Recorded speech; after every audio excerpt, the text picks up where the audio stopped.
pessoal, sou Daniel Mastral, escritor e conferencista, e hoje nós vamos falar para vocês um assunto que é bastante importante. Eu já tenho falado nos vídeos anteriores desses sinais, que se emolduram ao nosso redor, e nós temos que tomar um posicionamento diante desse cenário que se posiciona ao nosso redor. Importante também pontuar, existem agora dois calendários que estão caminhando paralelamente.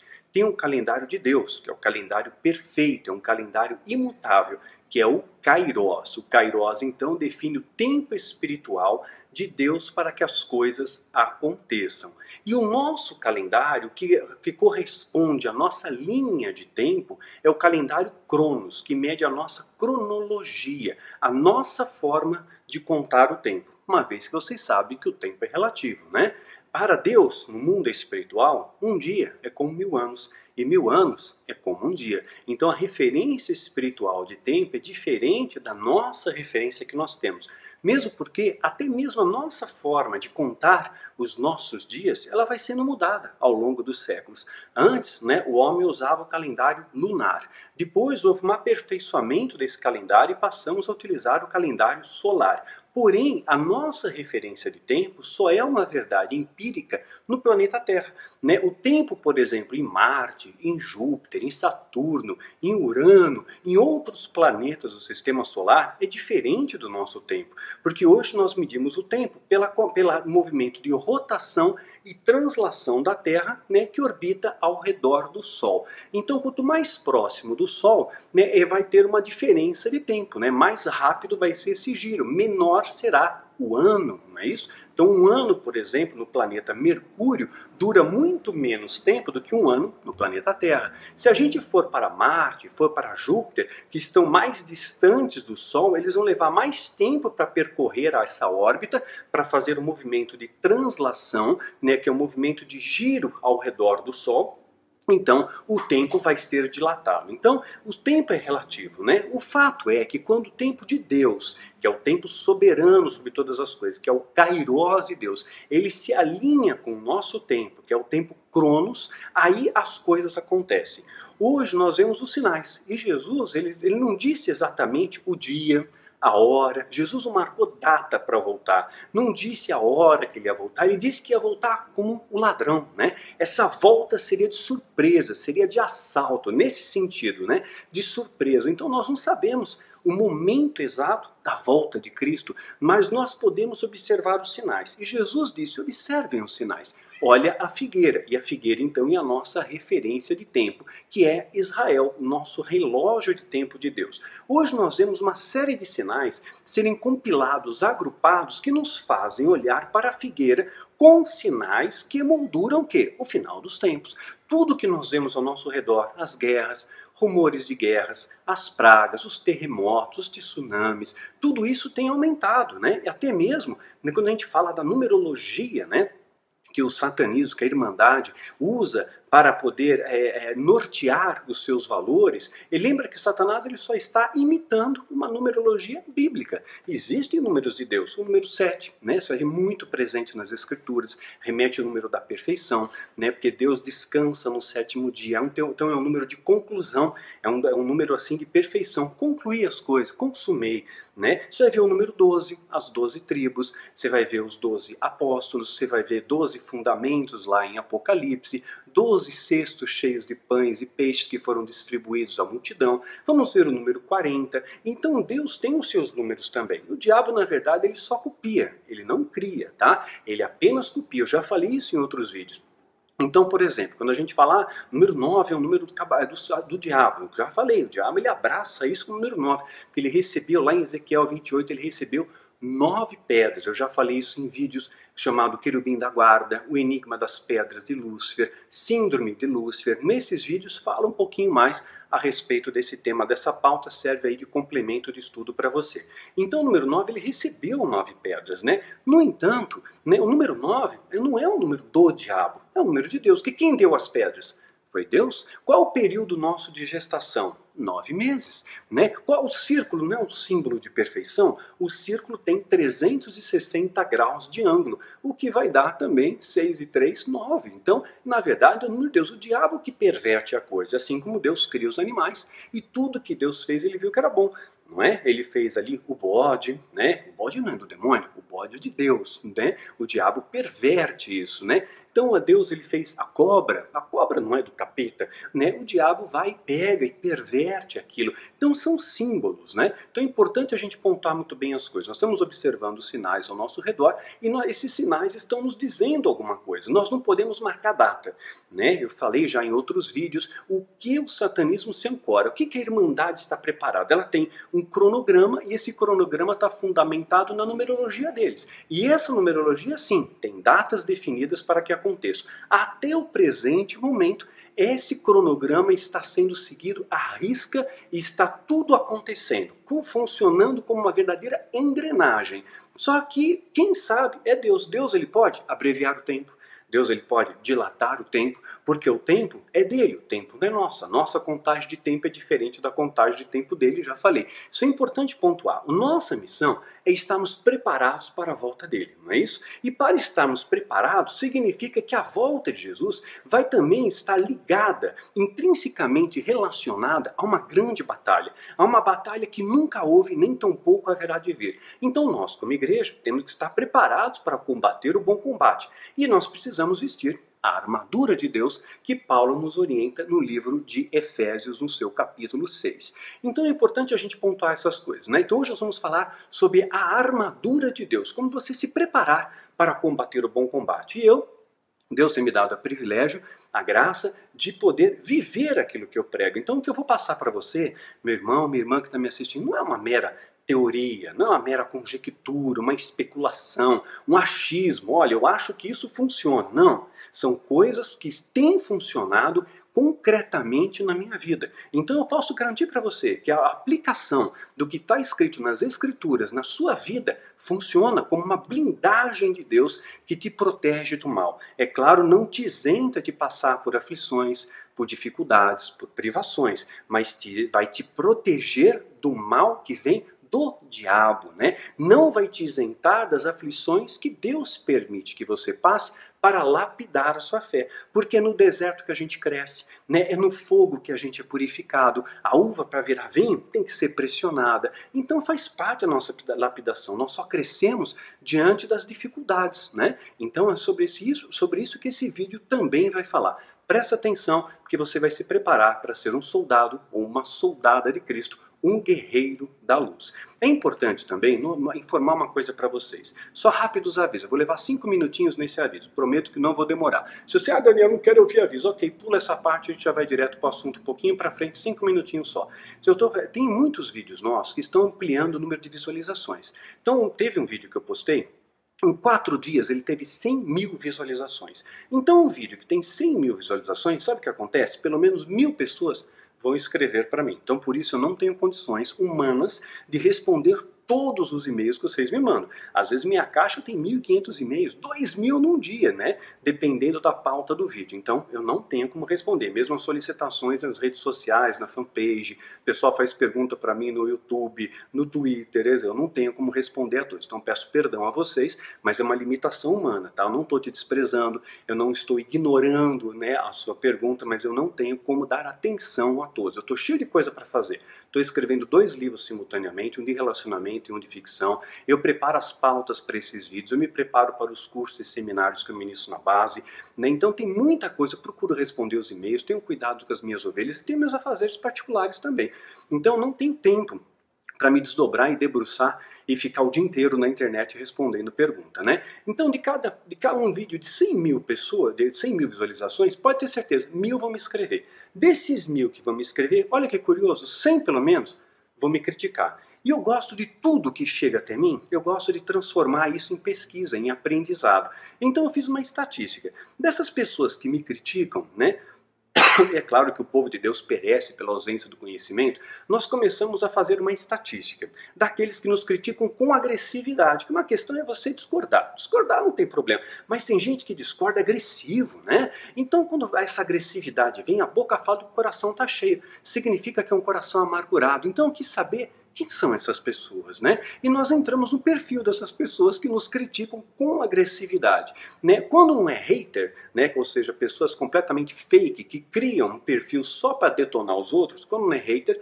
então eles são pessoas com perfis verdadeiros, não são fakes, essas pessoas normalmente se observa, são pessoas que não tiveram acesso à instrução, por isso que no povo de Deus perece pela ausência do conhecimento, né? Então são pessoas de menor instrução, de menor capacidade, assim, para compreender as coisas. O que elas curtem, elas curtem coisas medíocres, né? Curtem coisas tolas, seguem gente cega, seguem os cegos, né? Tem pessoas que levam nada a lugar algum. Então é claro, você é produto da fonte que você se alimenta, obviamente, né? Então gente que acredita em reptiliano, acho falar, Daniel, você não fala, você foi satanista, por que você não fala que você do reptiliano? Gente, eu fui satanista, não fui ex-reptiliano, né? Mesmo porque eu nunca fui jacaré na minha vida, né? Então a gente começa a achar isso reptiliano. Gente, reptilianos não existem, não existem. Tô cansado de falar isso no meu Snapchat, não existe. Para de acreditar em balela, vamos se ater à Bíblia, né? Vamos se ater ao fato, né? E não ao boato, né? Então, eu tenho notado isso, essas pessoas, de 1000 pessoas, de 100 mil, 1000 vão me escrever, 100 vão me criticar, dessas 100, 99% são pessoas de menor instrução, que seguem os cegos, né? E muitas vezes, por isso a gente tem que buscar fontes limpas, né? Para alimentar. Olha, quer uma dica? Segue o Paul Washer, vai ver os vídeos do David Wilkerson, do Nick Cruz,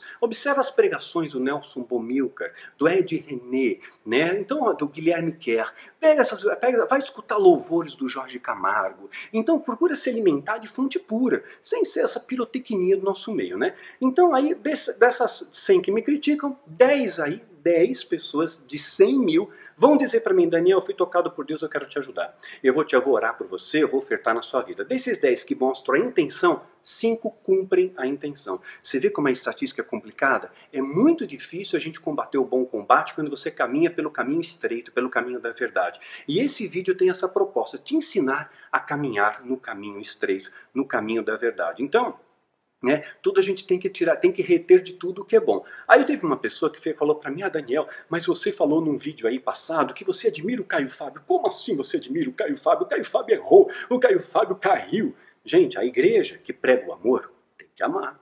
A igreja que prega o perdão tem que perdoar, não é verdade? Né? Então, eu admiro sim pela inteligência, como eu admiro William Bonner, como eu admiro a Marília Gabriela, como eu admiro o empresário Bill Gates, como eu admiro o Silvio Santos, como eu admiro o Danilo Gentili por ser engraçado, por ser eloquente, por ser inteligente. Eu admiro esses atributos, que são virtudes humanas. E o Caio Fábio é um cara inteligente, é incontestável isso, não é? Ok, ele usa palavras, às vezes ele coloca umas palavras ali, né, meio palavrão, meio chula, ok, filtra isso, retém a teologia. A parte teológica, eu não vejo erro, tá?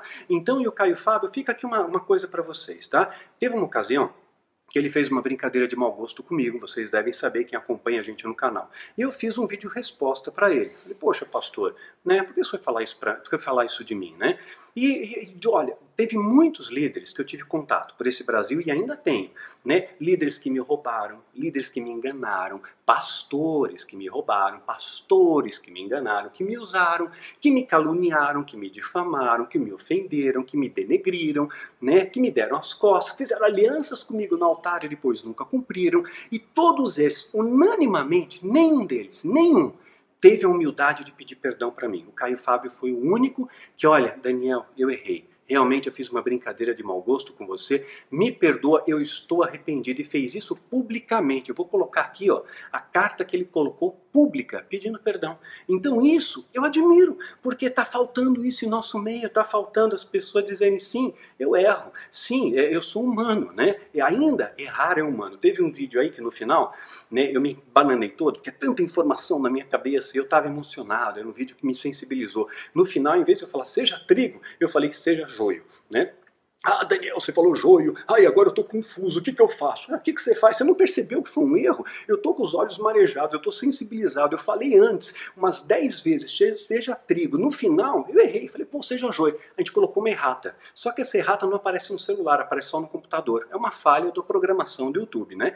E um monte de gente, ah, você falou errado, e agora, né? Poxa vida, gente, errar é humano. Eu ainda brinquei no meu Snapchat. Gente, olha só que eu errei lá. Eu tô ficando velho, né? Eu falei palha. Quer dizer, no Snapchat eu errei de novo, né? Então, não fique atento a isso, nós somos humanos. Então retenha o que é bom, eu estou sujeito ao erro, ainda para mim é um bocado desafiador falar olhando para essa câmera aí, né? Porque não tem ninguém aqui ao meu redor, só tá meu gato, o cachorro, hoje tá meu filho me assistindo aqui, né? Mas normalmente a gente tá sozinho. Então eu vi essa humildade no Caio Fábio, né? Então isso eu admiro, eu tenho que admirar, né? É um fato admirável, porque não tem isso no nosso meio. Ninguém pede pergunta, especialmente se o cara ou a pessoa for apóstolo. Ih, apóstolo, esse realmente não pede perdão mesmo. Esse nunca erra. E eu já falei isso num vídeo, hein? O segredo por detrás da cortina. Acabou a história de apóstolo, hein? Ah, mas lá em Efésios fala que Deus tem chamado um para apóstolo, outro para profeta, tal. É a verdade. Vamos pegar o contexto? Uma ovelha minha deu uma resposta maravilhosa, Maria. Eu vou replicar a sua resposta aqui. Efésios no capítulo 2, vamos entender o contexto dentro do texto, verso 20 e 22 diz assim: edificados sobre o fundamento dos apóstolos e dos profetas, que Jesus Cristo é a principal pedra de esquina, o qual foi o edifício bem ajustado, cresce para o templo santo do Senhor, o qual também vós juntamente sois edificados para a morada de Deus em espírito. Veja bem, edificados no fundamento dos apóstolos e dos profetas, que Jesus é a pedra de esquina. Então Jesus é a pedra fundamental, já gravei um vídeo chamado Profetas do Novo Testamento, a lei e os profetas terminaram com João Batista, está escrito, Jesus falou isso, dá uma olhada lá, Profetas do Novo Testamento. Então, quais são os fundamentos? Jesus é a pedra, o fundamento são os apóstolos. Jesus escolheu 12 apóstolos, não escolheu 10 mil, não escolheu 5 mil. Dá uma olhada no vídeo chamado O Segredo por Detrás da Cortina. Eu explico isso melhor. Então aquilo foi algo para aquela época. Não é para os dias de hoje. Hoje a questão do apóstolo virou mais uma maneira de glamourizar e tudo mais, né? Então a gente tem que realmente filtrar a todas as coisas, né? Então, vamos entrar aqui no nosso tema. Pronto, está dado os avisos, tá bom? Vamos falar de batalha espiritual. Batalha espiritual, né, que envolve a armadura de Deus, significa que é algo que é pautada no mundo do espírito, no tempo espiritual e não do nosso tempo. Como é que nós vamos nos preparar para esse combate? Primeira coisa, não caia na sedução do dinheiro. É uma das principais armas a te derrubar pelo dinheiro, né? Hoje, você vê que na nota de dólar, eu já mostrei isso para vocês, tem a corujinha escondida lá. É um símbolo místico, é um símbolo de conhecimento. Coruja é um símbolo de conhecimento, mas é uma ave noturna, então é um conhecimento da noite. É um símbolo também de Lilith. Já falamos lá no vídeo chamado A Queda de Lilith. Dá uma olhada, vai sempre complementando os nossos vídeos, tá? A Queda de Lilith. Então é um símbolo de Lilith. E Lilith é um símbolo de quê? De sedução. E o dinheiro não traz sedução? As pessoas não são seduzidas pelo dinheiro, pelo poder. O que leva as pessoas na igreja hoje? É a prosperidade, é o dinheiro. O que faz que muitas pessoas se tornem pastores. Não é o chamado, né? Muitas vezes é o interesse para ganhar dinheiro. Gente, pastorado é chamado, sabe? Não é profissão. Eu não faço isso como profissão, né? Eu faço isso como chamado. A inspiração de Deus para gravar esses vídeos, para ministrar os meus cursos e seminários e para escrever os livros, vem de Deus. É um chamado para mim. Embora tenha o talento para escrever os livros, está dentro do escopo de um chamado, né? E hoje a gente vê essa questão do dinheiro, né? E o dinheiro, quando a gente começa a ter interesse, eu vou na igreja pelo interesse, veja bem como essa sedução entrou no seu coração, porque eu quero a casa própria, eu vou receber a unção da casa própria. Teve uma igreja aí, eu não vou divulgar por questões éticas, eu só brinco com essas coisas, eu mostro isso no Snapchat. Quer saber mais? No Snapchat eu abro um pouco mais, que é um grupo mais reduzido. Aqui eu falo para muita gente, né? No Snapchat é menos gente. Então aí eu mostro algumas coisinhas. Então uma igreja aí, eu tô te passando a unção da casa própria. Pô, eu quero receber essa unção também, moro no aluguel, né? Então, e aí as pessoas vão pelo interesse. Só que o amor, né? O que tem que te ligar a Deus, não é o amor? E o amor, olha só o que diz ali o amor, né? O amor é sofredor, está lá em 1 Coríntios 13, de 4 a 7. O amor é sofredor e é benigno. não é invejoso, você não tem inveja dos outros, né? A gente vê, ai, tô com aquele inveja santa. Não, o amor verdadeiro não tem inveja. O amor não trata com leviandade, não se ensoberbece. O amor não tem orgulho, não tem soberba, não tem altivez. O meu ministério, minha igreja, é isso que a gente tem que sempre observar. Não se porta com indecência, não busca o quê? Os seus interesses. O amor não busca os seus interesses, né? Então, se você vai na igreja por interesse, isso não é amor, né? Porque o amor verdadeiro não busca os seus próprios interesses. Não se irrita, não suspeita do mal, não folga com a injustiça, mas folga com a verdade. O amor é uma verdade. Tudo sofre, tudo crê, tudo espera, tudo suporta, né? Então, Paulo, ele fala sobre a questão do dinheiro, né? Ele está falando aqui o seguinte, olha só, presta bem atenção nas palavras de Paulo, mas os que querem ser ricos, pode ser uma consequência do seu trabalho, um fruto do seu trabalho que é legítimo, não tem nada errado em você ter dinheiro, tá bom? O problema não é o dinheiro, é o amor ao dinheiro. Mas os que querem ser ricos caem em tentação, em laço e em muitas concupiscências loucas. Olha só, a pessoa fica insana, né? Aquela obsessão é tão grande que fica insana. E nocivas, e submerge os homens na perdição e na ruína. Você fica vazio, você fica um deserto espiritual, você fica uma cidade sombria, né? Ou seja, essas pessoas que te oferecem a prosperidade estão estimulando a sua ambição, né? Porque o amor ao dinheiro é a raiz de toda espécie de males. E nessa cobiça, alguns se desviaram da fé e se transpassaram a si mesmos com muitas dores. Então é nessa cobiça do amor ao dinheiro que se desvia da fé. Eu conheci pastores, eu conheci líderes que começaram bem, e começaram piedosamente, que começaram fazendo a obra por amor, e de repente começou a entrar aquela vaidade, começou a entrar dinheiro, então agora eu quero fazer um império, agora eu quero mais e mais e mais, de repente enlouqueceu, perdeu o prumo, fez alianças erradas. Olha, é uma pena, é muito triste. Tem um livro chamado Por que Caem os Valentes? Dá uma olhada nesse livro, eu vou colocar aqui, Por que Caem os Valentes? Um livro interessante para você ler. É essa soberba, essa ganância, né? Mas aí continua, mas tu, homem de Deus, você, homem de Deus, você, mulher de Deus, pega a palavra e toma para você, né? Foge dessas coisas e segue o quê? A justiça, a piedade, a fé, o amor, a paciência e a mansidão. Esses são os valores de Jesus. Jesus não disse, vai ser rico. Não, ele diz, segue o quê? Justiça, piedade, fé, amor, paciência e mansidão. Esses são os valores que a gente tem que buscar, né? O próprio Jesus diz para nós, Mateus 6:24, ninguém pode servir a dois senhores, porque ou há de odiar um e amar outro, ou se dedicará a um e desprezará o outro. Não podeis servir Deus e a Mamon. Quem é Mamon? Mamon é um termo derivado da Bíblia, usado para descrever riqueza material ou cobiça, na maioria das vezes. E muitas vezes está ligado também a uma divindade, Mamon, né? Mas o termo hebraico do Mamon significa literalmente dinheiro, está ligado a dinheiro. Então você não pode servir a dois deuses. Quem te serve? Você é escravo daquilo que você serve. Se você é escravo, né, só do dinheiro, né, isso aí vai acabar. Quer dizer, você tem que usar o dinheiro, não ser usado por ele. Entendeu a diferença? Isso significa que eu vou usar para abençoar o reino e também, claro, para suprir as minhas necessidades. Então, na minha casa eu faço assim, recebi uma oferta tal. Claro, primeiro é Deus, família e ministério. Pago as minhas contas, honro os meus compromissos, procuro cuidar da minha família, dos meus bichinhos, dos meus animais de estimação. Né? Olha, agora tem esse valor aqui. O que eu vou fazer? Quem que está precisando? Investir em vidas, para mim, é um grande prazer, é uma grande alegria, né? Mateus 6, 19 a 21. Não ajunteis tesouros na terra, onde a traça e a ferrugem tudo consomem, onde os ladrões minam e roubam, mas ajuntai tesouros no céu, onde nem a traça, nem a ferrugem o consome, onde os ladrões não minam nem roubam. Onde estiver o vosso tesouro, ali estará o vosso coração. Então, onde está o seu tesouro? Aonde você está olhando? O que você tem desejado para a sua vida? Intimidade com Deus?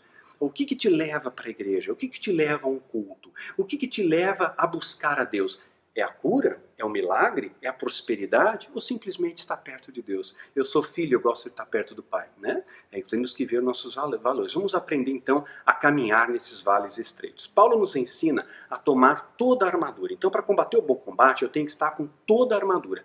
tomar toda a armadura de Deus para que possais estar firmes contra as ciladas do diabo, as astutas ciladas do diabo. Significa que o diabo tem uma cilada astuta, inteligente para você, ele vai te colocar armadilhas ao seu redor para te desviar o seu olhar, para te colocar em tentação e fazer com que você tropece em pedra e caia na tentação. Lembrando, Salomão, ao deixar de vigiar, caiu. Então, aquele que está em pé que vigie para que não caia, não é? Então, Paulo pergunta, como que eu faço para me proteger? Eu vou usar toda a armadura, toda. Né? E isso vai me oferecer resistência contra as astutas, inteligentes ciladas do diabo que teve o poder de enganar até mesmo os anjos. Toda a armadura. Vamos entender as peças dessa armadura? Né? O capacete da salvação. O que o capacete da salvação faz? Ele protege a nossa mente, né? Protege os nossos pensamentos, ele guarda as nossas emoções. Então era comum o capacete dos soldados, que o Paulo fazia uma analogia com os soldados da época, né? Então o capacete vinha adornado com figuras simbólicas, como leão, águia, etc., representando aqui poder e ousadia. É citado também em Isaías 59:17, e pôs o capacete da salvação em sua cabeça. Então significa para que não venha dardo inflamado de relativismo, porque muitas vezes, aquilo que eu já falei em outros vídeos, tem aquela máxima cartesiana desenvolvida por Descartes, um filósofo, que diz, penso, logo existo. O cristão é o oposto disso, existo quando não penso. Ou seja, a nossa mente muitas vezes bloqueia a ação da fé. Lázaro está morto, não tem mais jeito, não é isso? Né? Então se você acreditasse, não tem mais jeito, a sua mente, a sua razão bloqueou a ação da fé. Então o capacete da salvação protege a sua mente contra o relativismo, protege a sua mente contra dúvidas da fé, porque o diabo é interessante para ele colocar dúvida em você. Se ele pôs dúvida na sua mente, será? Ele já ganhou. Você não precisa acreditar na mentira, só você duvidar da verdade, ele já teve vitória. Então o capacete da salvação protege a sua mente, protege os seus pensamentos dessas setas malignas. Gente que acessa a internet e de repente começa lá, migra para o site pornográfico, né? Então vai proteger a sua mente. Mente de Cristo, mente pura. O capacete da salvação protege os seus pensamentos. Porque tudo começa, pensamento, coração, ação. Não é assim que funciona? Começa tudo no pensamento, desce para o coração, para o desejo, e aí você executa a ação. Então se você tem que bloquear na mente, você começou com um pensamento estranho, poxa, bloqueia, neutraliza ele, não deixa descer para o coração para que vá para a ação. Capacete da salvação é importante para você. Outra parte é o cinturão da verdade, chamado de zoma. Do grego, o soldado tem que ser circundado pela verdade.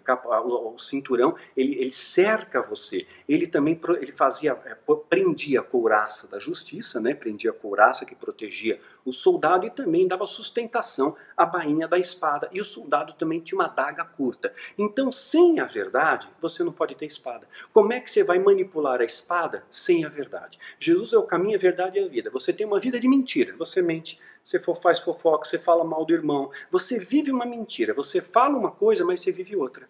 Né? A sua oratória é incompatível com a sua conduta. Então, você não tem a espada. Não tem a espada, você não tem autoridade espiritual. Né? Sem o cinturão da verdade, você vai para a guerra sem calça. Essa é a verdade. Sabe, o cinto não prende a calça? Imagina um soldado na guerra sem calça, de cuecão no meio da guerra. É isso que acontece. Né? Então, se você for para o campo de batalha sem o cinturão da verdade, você vai desprotegido, você vai sem espada, vai de cueca para a guerra. Você vai perder e vai ser zombado, vai ser escarnecido pelo adversário. Né? Então é isso que está falando, tem que circundar. Na guerra era usado também para apertar a armadura, era fundamental para o soldado. Isaías também fala desse cinturão, sabia? Isaías, o profeta, Isaías é um dos profetas maiores. Isaías 11:5 fala sobre isso. E a justiça será o cinto dos seus lombos e a fidelidade o cinto dos seus rins. A justiça é o cinto, protege dos seus lombos. E a fidelidade, o cinto dos seus rins, está protegendo ali os seus órgãos, né? Está na altura do rim, é o cinturão da verdade, né? Então você precisa disso, é muito importante, né? Depois nós vamos falar do tórax, né? Que é o cinturão da justiça, era a proteção peitoral. Essa proteção, ela consistia em duas partes chamadas de asas, uma folha na frente e uma folha nas costas. É chamada da couraça da justiça, que vai proteger os seus órgãos vitais, protege as suas emoções. A couraça da justiça guarda. Quando alguém falar para você, você não presta, você não consegue, você não vale nada. Não. Essa couraça protege as suas emoções. Aquilo não entra no seu coração, aquilo não te abala, porque você sabe quem você é em Cristo. Então você não está preocupado com o que as pessoas dizem de você, porque você sabe quem você é. Sabe, uma vez eu ouvi uma frase do padre Fábio, achei muito legal. Ele disse o seguinte: as pessoas que olham para mim, que ele tem muita gente que segue ele no Snapchat, mais de 1,5 milhão de pessoas, eu também sigo. Aprendo muito com ele, viu? Muito mais com ele que às vezes com muito pastor canalha por aí. Então, uma vez ele falou o seguinte: muitas pessoas me imaginam como eu sou, né? Imaginam um pouco melhor, um pouco pior, mas quem me conhece mesmo é Deus e eu e quem está mais próximo de mim. Eu posso fazer minhas essas palavras. Muitas pessoas que me conhecem nas redes sociais imaginam como é o Daniel. Às vezes melhor, às vezes pior, né? Mas quem me conhece de verdade? Deus, eu, minha família e os meus amigos mais próximos, né? Então nós precisamos você tem que ter essa blindagem. Então, às vezes, pessoas que não te conhecem, às vezes vão te julgar por uma coisinha mínima. Ah, porque você é isso, porque você falou aquilo, porque você agiu assim, nós somos humanos, nós erramos. Então, quem conhece é Deus. Então, você tem que ter essa blindagem para saber o que você é para Deus. Né? O que as pessoas que te amam falam. Porque a pessoa que te ama, quer o teu bem, ela vai te dar um conselho sábio, um conselho prudente. Aí sim é um conselho produtivo. Às vezes na rede social tem gente que é chata, né? Que dá palpite na tua vida. Por isso que quem fez o Facebook criou também uma ferramenta, um botãozinho lá chamado banir, né? Sumir, calar a pessoa, né? Pronto, silenciou. Porque tem gente que é chata, que dá palpite na vida de todo mundo. E gente que está mais fragilizado, sem proteção emocional, como usa essa frase o Augusto Cury, eu gosto desse termo, sem proteção emocional, ou seja, sem a couraça da justiça aqui na nossa analogia, né? Essa pessoa está frágil. Então, se ela escutar alguma ofensa, aquilo vai entrar no coração dela, vai achar, é verdade, eu sou mesmo, ó vida, ó azar. Então, nós não temos que estar preocupados. Às vezes tem certas pessoas que eu acho que esse botãozinho que tem no Facebook devia ter na vida real, na vida das pessoas. A pessoa é uma pessoa chata do seu lado, falando blá blá blá blá, blá. Aí você vai lá e dá um silenciar ali, dá um silenciar, a pessoa continua. Né? Então, ó, que maravilha que seria, né? Mas na realidade não é essa. Então é melhor você usar a couraça da justiça que te protege, né? Vai proteger os seus sentimentos, né? Suas emoções. Então isso é muito importante. Vai estar escrito em Isaías também. Paulo está fazendo uma alusão a uma palavra de Deus.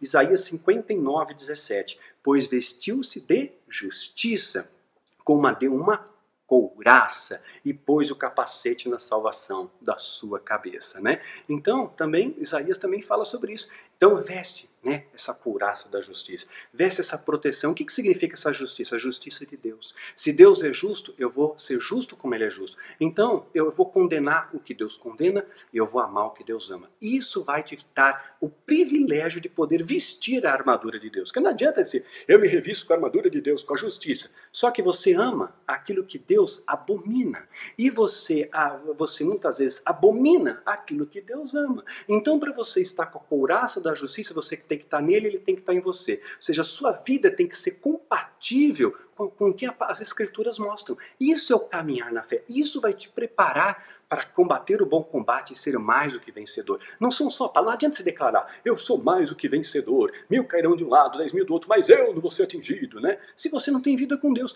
vai cair Atos capítulo 19. Lembra dos exorcistas judeus ambulantes? Eu te conjuro em nome de Jesus a quem Paulo prega. E o que o demônio respondeu? Olha, eu sei quem é Jesus, conheço Jesus, bem sei quem é Paulo também. Pô, Paulo dá um trabalho para o inferno lascado. Mas você quem é, hein? Pá, surra neles. Então não adianta você dar carteirada no demônio se você não tem autoridade. Então se você vai para a guerra sem a couraça da justiça, vai para a guerra sem o capacete da salvação, sem o cinturão da verdade, você vai perder, né? Você vai perder. É uma batalha perdida. Por isso que Paulo diz, usar toda a armadura. Nada fica fora desse tudo. É toda a armadura, né?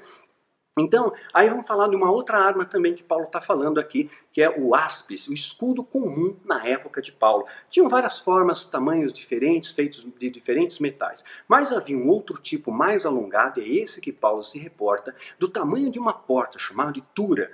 Esse daqui, ele serve daquela metáfora que aplaca os dardos inflamados do adversário. Então as flechas com fogo, elas extremamente temidas naquela época, colocavam um piche na ponta da flecha e mandava a flechada lá. Então eram temidos. E esse escudo chamado tura era de madeira e tinha uma proteção de couro. Então ele apagava a flecha. Então ele te protegia contra esses dardos inflamados que vinham do inimigo. E esse escudo é o escudo do quê? Escudo da fé. Então quando você tem fé, quando você acredita em Deus, você está protegido. E quando você não acredita, você, mas será que Deus está me protegendo? Né? Tem gente que tem mais fé na macumba, né, do que em Deus. Né? Eu conheci, por exemplo, um amigo meu, ele foi passear com um cachorro no meio de uma praça, o cachorro dele saiu todo feliz, correndo, brincando, e aí tinha uma macumba na praça. O cachorro foi lá, gente, comeu a macumba, comeu o frango da macumba lá. O cachorro foi comer o jururu, mas está vivo, né? Porque ele falou, olha, o que é maior aquele que está em nós que está em Deus. Deus me protege, protege meu bicho, porque ele tem fé, né? Agora, você já reparou?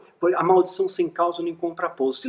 Se alguém disser para você, vai dar tudo errado na tua vida, olha, você vai sair daqui, vai tropeçar, vai cair, vai quebrar a perna. Se você acreditar naquilo, é uma espécie de lei da atração. Você acaba absorvendo aquela carga negativa e a chance daquilo acontecer é muito grande. Mas se você tem fé verdadeira, você repele isso. Você não se preocupa com isso, porque a luz, ela sobrepuja as trevas, né? Então você pega e fala, meu irmão, não importa o que você diga, só vai acontecer comigo o que Deus permite, porque eu tenho fé, Ele me protege, Ele me guarda. Ele guarda a minha entrada e guarda a minha saída. Onde piso a planta dos meus pés é terra santa. É assim que Deus diz, né? E nada vai me separar desse amor, e nada vai me faltar, porque o Senhor é o meu pastor, e nada me faltará. E ainda que eu andasse pelo vale da sombra e da morte, o Senhor estaria comigo. Isso é fé. Isso é fé de saber que você pode passar por grandes dificuldades, mas essas dificuldades vão lapidar a sua fé, e Deus está com você no momento das dificuldades. Então isso é fé legítima, né? Então o escudo da fé, isso significa que eu tenho intimidade com Deus. Você precisa ter relacionamento com Deus. É isso que a gente já falou repetidas vezes nos vídeos.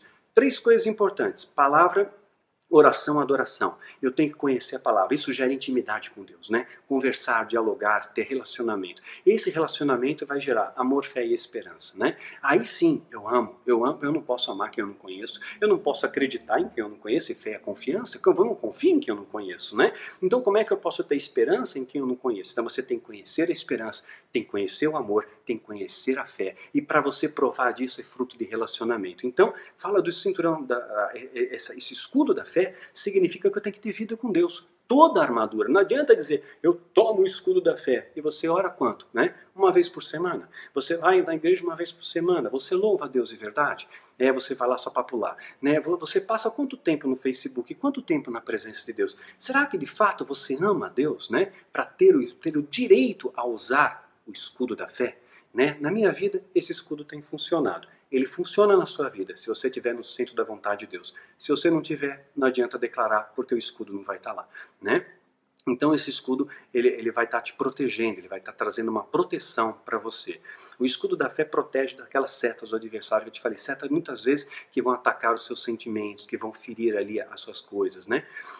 Aí uma outra arma que Paulo coloca é a espada. Tinham vários tipos de espada, as primeiras eram feitas de bronze, há relatos de Homero, né, que eram feitas de bronze, mais tarde passaram a ser feitas de outros materiais. Era a arma mais letal, né? A mais resistente é a japonesa, né? Usada pelos antigos samurais, levava 6 meses para ser confeccionada, né? E aqui está falando da espada do Espírito, é uma arma ofensiva, é uma arma de autoridade, né? A espada do Espírito. E essa espada significa que eu tenho que conhecer a palavra, né? A arma ofensiva é a palavra, eu tenho que conhecer a palavra. O que Jesus falou com Satanás no deserto? Olha, está escrito, está escrito, está escrito. Jesus sabia o que estava escrito, então ele podia usar a espada. Mesmo quando o diabo apresenta para ele um texto fora de contexto, o pessoal adora pegar isso, né? O falso profeta adora te pegar nesse laço do passarinheiro, texto fora de contexto, né? Não foi isso que o diabo disse para Jesus? Jesus foi dizendo, olha, está escrito, nem só de pão viverá o homem. Olha, está escrito. Aí o que o diabo falou? Também está escrito, eu te levei aqui para o alto do monte,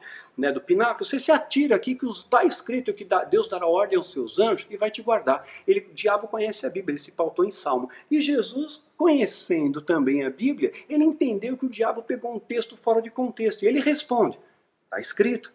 Né? Não tentarás o Senhor teu Deus. E aí o diabo vai embora, né? Porque tirou as armas. Então, cuidado com o texto fora de contexto, conheça o contexto, né? Então, ter a espada é conhecer a palavra. Se você não conhece a palavra, você está muito vulnerável na batalha. Você não vai poder, não adianta você declarar um texto fora de contexto para o diabo, diabo, você está sujeito aos meus pés. Mas você não conhece a Bíblia, você não tem vida com Deus, você não tem o escudo da fé, você não tem o capacete da salvação. Não adianta você declarar aleatoriamente, não funciona, né? Você tem aquelas palavras precisam vir repletas de ações, né? Não apenas a palavra vazia, né? Porque isso não adianta, né? Eu desconjuro em nome de Jesus a quem Paulo prega, lembra? Palavras, o que adiantou? Então, você precisa sim conhecer a palavra, é a arma ofensiva. que é a palavra de Deus. Isso te dá autoridade, é a espada, é a única arma ofensiva. E vai falar também do caligai, que era o calçado romano, que eram na verdade sandálias e tinham vários cravos na ponta dessas sandálias, como se fosse uma chuteira de futebol dos dias de hoje, e que faziam com que você não tropeçasse. Imagina um soldado escorregar no meio da batalha. Então essas sandálias elas tinham cravos, como a chuteira do futebol, né, que traziam sustentação ao soldado na batalha e evitavam que ele escorregasse. Então quando fala das sandálias da preparação do evangelho, significa que é um caminho que você vai andar firme, passos firmes, não passos vacilantes, não passos que você, opa, escorreguei hoje eu estou na fé, amanhã eu não estou, hoje eu estou no caminho, amanhã eu não estou, para escorreguei e cair. Não, é o caminho, né? É um caminho estreito, mas Deus te capacita a andar nesse caminho. E esse caminho é as veredas da justiça do Senhor, que vão te levar à sala do trono, que vão te levar às águas tranquilas, que vai levar você aos pastos verdes. Né? Não quer dizer que você vai estar numa vida isenta de aflições e lutas e dificuldades, mas quer dizer que você vai caminhar pela tempestade, que você vai atravessar os desertos, vai atravessar os vales estreitos e vai chegar do outro lado aprendendo algo, você vai chegar do lado fortalecido, porque é assim que se forjam os soldados, é no fogo, é na fornalha, é no deserto, é ali que se forjam, né, os grandes valentes de Deus, quando você passa por dificuldade. Se Paulo não passasse por dificuldades, como é que ele ia ser um grande soldado de Cristo? Porque as dificuldades lapidam a nossa fé, não é isso? Então é necessário, por isso que Jesus fala, na vida tereis aflições, quer me seguir? Toma a tua cruz e me segue. Isaías 52:7 diz, quão formosos são sobre os montes, os pés do que anuncia as boas novas, que faz ouvir a paz do que anuncia o bom e faz ouvir a salvação. Isso aqui, a sandália da preparação do Evangelho, é a aplicação prática do mandamento de Jesus. Ide, que é para todos nós, é para mim, é para você. Ide pregar o Evangelho a toda criatura, mas para ir, eu tenho que estar com toda a armadura. Não adianta eu ter parte da armadura. Porque se eu for sem a armadura completa, eu perco na guerra. Se eu for aplicar o ID e não tiver o cinturão da verdade, o escudo da fé, o capacete da salvação, a couraça da justiça, a espada nas mãos, não adianta ir só de sandália para a guerra, não é isso? Então você tem que estar com toda a armadura para poder o quê? Resistir contra as astutas, inteligentes ciladas do diabo. É isso que a Bíblia está dizendo para nós, né? E olha só o que está dizendo aqui Isaías, que corrobora e complementa isso. Quão formosos são sobre os montes os pés que anunciam as boas novas. Deus olha para você quando você anuncia as boas novas. Quão formosos são os pés do meu filho, da minha filha, que anunciam as boas novas, que anunciam o caminho das salvações, que faz ouvir a paz, que anuncia o que é bom, que faz ouvir a salvação. Essa é a nossa missão. Ide e levar o evangelho a toda criatura. E isso faz com que você faça o verdadeiro bom combate. Combate verdadeiro, queridos, não é ir lá jogar óleo no meio da cidade, declarar, tá amarrado o principado, sair na mão com a rainha do céu. Não. A verdadeiro combate é você evangelizar as vidas. É você ir de levar o evangelho a toda criatura. Você chegar e apresentar Jesus. Mas você só pode apresentar Jesus se você conhece Jesus. Ninguém pode dar o que não tem. E você só pode cumprir essa missão se você tiver com toda a armadura, porque você está protegido, você está blindado. E aí sim você saqueia o inferno, porque cada vida que se salva, cada vida que é lavada pelo sangue do Cordeiro, é uma vida que está sendo renovada, é uma vida que o diabo perdeu e é uma vida que Jesus ganhou através da sua vida. Jesus deu essa missão para nós, para que nós fôssemos colaboradores com Ele nessa grande missão, né, de levar a mensagem da cruz a todos os povos. Em amor. Não adianta chegar lá, apontar o dedo, você, né, você é muçulmano, você é budista, você é isso, vai todo mundo para o inferno. Não, eu já falei isso em outros vídeos. Apocalipse capítulo 7 diz que havia uma grande multidão de todas as línguas, povos, tribos e raças, e todos estavam diante do Cordeiro, do trono, com palma nas mãos. Da onde eles vieram? Eles vieram da grande tribulação. Então na grande tribulação vai haver grandes conversões, mas vai ser pela dor, né? Então é melhor que essas pessoas cheguem a Jesus por amor. Então que você seja uma referência positiva por onde você anda. Vista toda a armadura de Deus e você possa exalar o perfume do amor de Cristo, porque você é flor do jardim de Deus. Deus te escolheu para fazer a diferença positiva. Honre a Ele e Ele vai te honrar. Que Deus te abençoe e te guarde.